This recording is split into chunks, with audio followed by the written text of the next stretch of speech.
Welcome to the Costa Rica Project video channel. This channel is going to be full of stuff, full of all sorts of stuff. We're going to have Q&As. We're going to talk about fruit and more fruit. And we're going to talk about all sorts of things about what the Costa Rica Project is doing and all the things that we're up to. The first video we're going to talk with Carolyn. Carolyn, you're just fantastic. I say that with bias and with intentional bias. Carolyn, I think it's because of you that the Costa Rica project came to be, and what I'd like to do today is for you to talk about how it came to be and how we are where we are today and where we're going to be.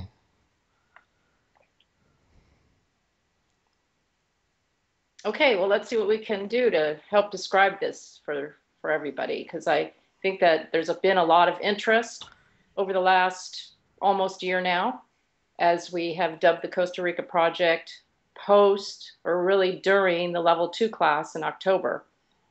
So we have a lot of interest. We have a lot of people asking us what we're about. Some people have been very encouraging and want to come on board to do whatever it takes to make a project like this come to be. And then we've also had some people that have been a little bit skeptical. So that's good too. Keeps us answering questions as to what we're about. And I'm pleased to be a part of it all. Fantastic. So how did this come about? Because it actually, even though we're talking right now in 2015 and we met in November 2014, it actually started, the idea started a lot longer before that, wasn't it? Yes, I think as so many of us have had this idea that we'd like to form communities. And back in 2012, as part of my own health journey, I went to a retreat center and did a lot of meditation. And when I came out of that, I had just a lot of downloads about what a community could look like.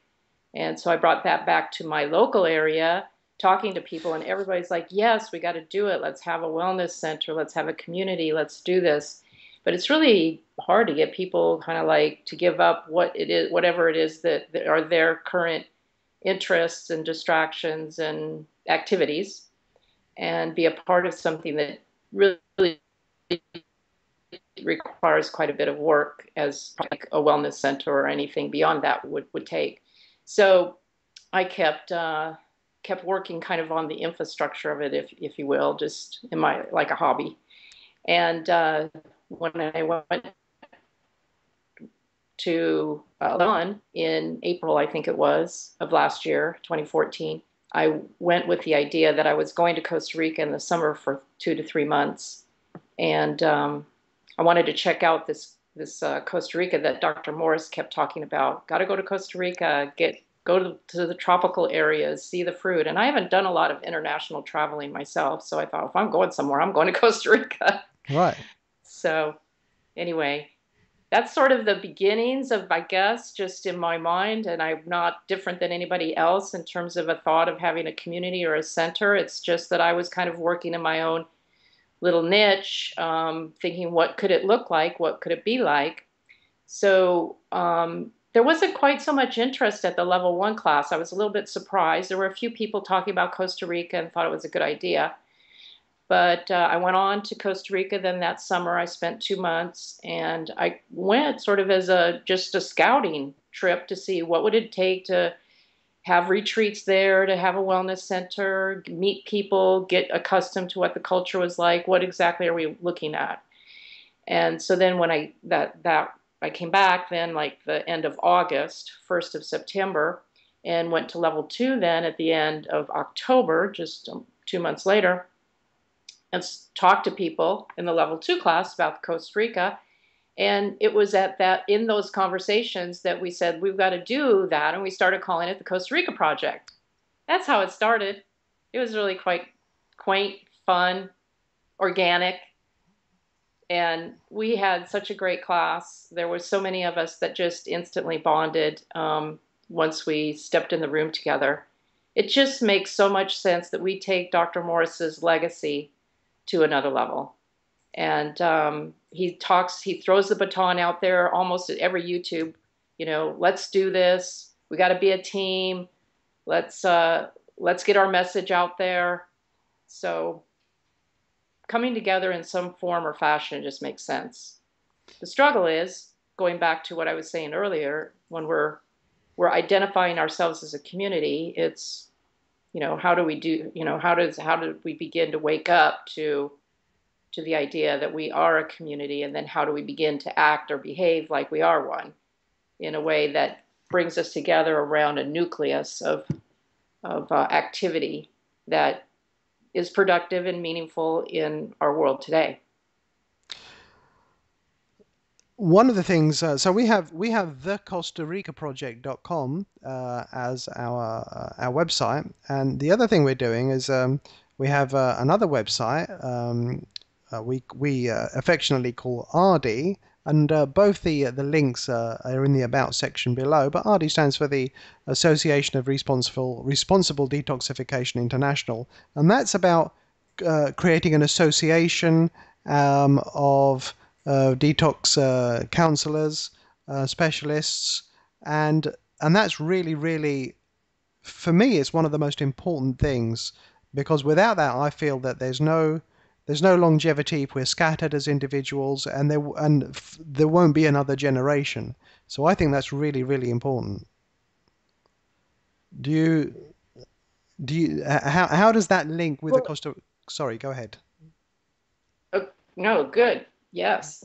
Well, of course, so many of us are YouTube watchers of Dr. Morris's videos. As soon as they come out, we're all, at least I know I am. I'm jumping on there as soon as I can get to it, and just love the fact that he's producing these for us.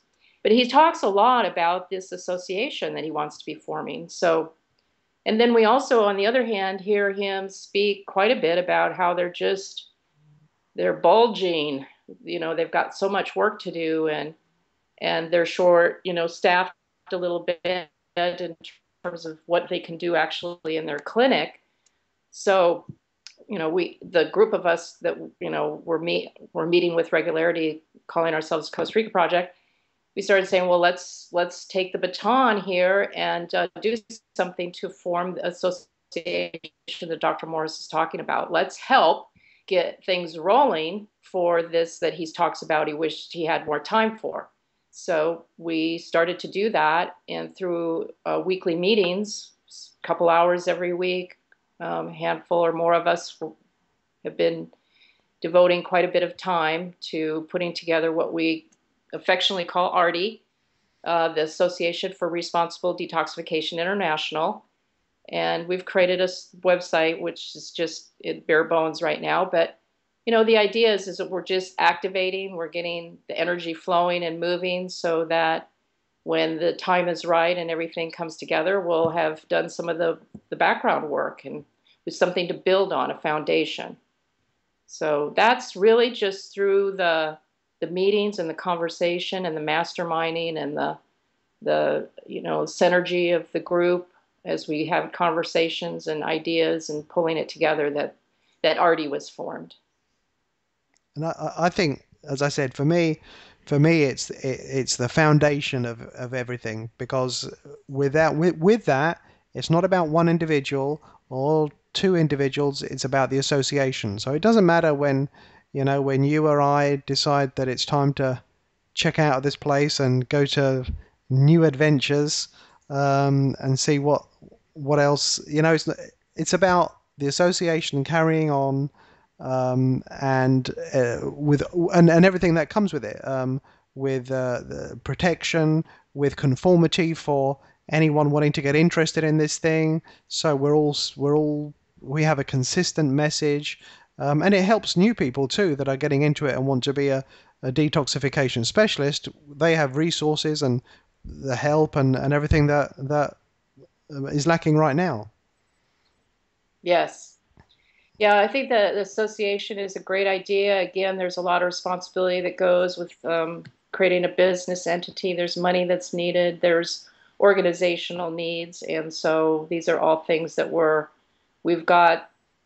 We've got some of that underneath us, but we still have a lot more to accomplish together. And in some regards, we're still forming that alliance that I think is well needed with the clinic, and that's coming along as well. Um, so I'm encouraged, and I mean, what else? Kind of like, are we up to anyway? Just following our passion and playing with the time that we have to do what we love and help people along the way. Um, like you said, until we check out, let's get on track with what we feel is our call, our purpose, and let's have fun playing together in this rock spinning through space, as Dr. Morris calls it. All right, absolutely right. Carolyn, listen, I really want to thank you because I know I speak for so many others that I think you gave us the nudge and the push that we all needed. And I don't know how you feel if I say without you this wouldn't be, but I feel that. I feel that. So thank you. Well, I really am at any point in time with leaders who will step up and be involved. I'm willing to quickly go back into the background. I think I could work really well as a generator of support. Um, but I really have a passion for moving this train forward, so I'll keep doing what I'm doing with the invitation and encouragement for others to come aboard. Fantastic. Carolyn, thank you very Thank you. much. Speak soon. Okay. Bye Thank you, bye. Marco. Bye bye.